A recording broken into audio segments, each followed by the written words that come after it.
Here are some do's and don'ts to keep in mind with your voicemail message. First, of course, use brevity, 20 to 30 seconds. No big revolutionary thought there.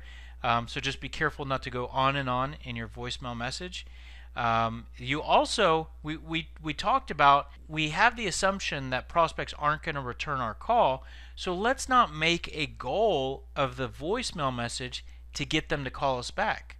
If that's a low probability event, why don't we just try not to operate with that as our goal? If our goal is not to get the prospect to call us back, let's not ask the prospect to call us back. So there's a couple reasons why I'm telling you, let's not ask the prospect to call us back. For one, because that's not our goal of the voicemail message, but more importantly, it's actually kind of rude for you to ask the prospect to call you back. You're the salesperson, right? Think of it as you're serving them. You're helping them, and it's your job to continue to try to reach them. When you say, "Hey, I'd appreciate if you could return my call when you get a chance," you're then putting the work on them. And so think of it as trying to court someone in a personal relationship. You're trying to be the gentleman, or you're trying to be very courteous, and so you haven't earned the right to ask them to do work. So I just think it's a more polite thing and a better thing for a salesperson to not ask the prospect to call you back. So let's operate with a different goal, which is to educate the prospect on who you are and why they should talk to you when you call them back. Don't completely wing it in terms of improvising. That's just not real good. If you don't have that in front of you, you might have a lot of uhs and ums. You might talk too long. You might not say the right stuff, and you might not make the best impression. So don't completely wing it. Don't try to mention scheduling an appointment.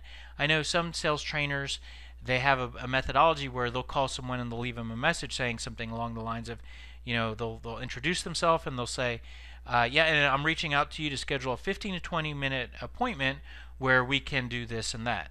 Of course, that could be actually your goal of your cold calls, to schedule an appointment, but just save that for when you get them on the phone.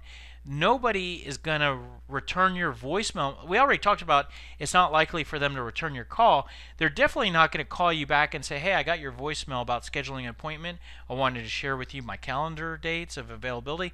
That's just not going to happen. So yes, you are communicating why you're calling, but save that for another time. And just because we say that we don't expect the prospect to call us back and our goal is not to get a call back, we still want to leave our contact info.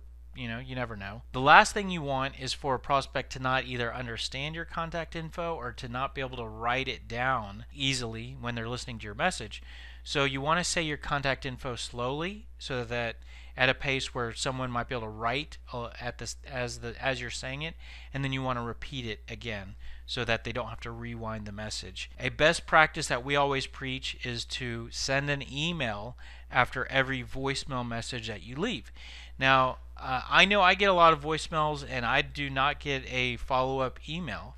I personally think it's a great way to reinforce your message. Who knows, maybe they don't listen to your voicemail. There's a lot of reasons that this is good. Another reason is that it's easier for the prospect to extract your contact info and save your info in an email versus hearing it verbally on a voicemail recording. A voicemail recording, they have to write it down. What are they going to write it on a pad of paper? Your email goes into their email box where they can easily store that and save it for another day. Use some sort of logic for when to leave a voicemail and when not to. Use some sort of structure the process, and we're actually going to provide you with our methodology, and you can either use that exactly or take some pieces from that.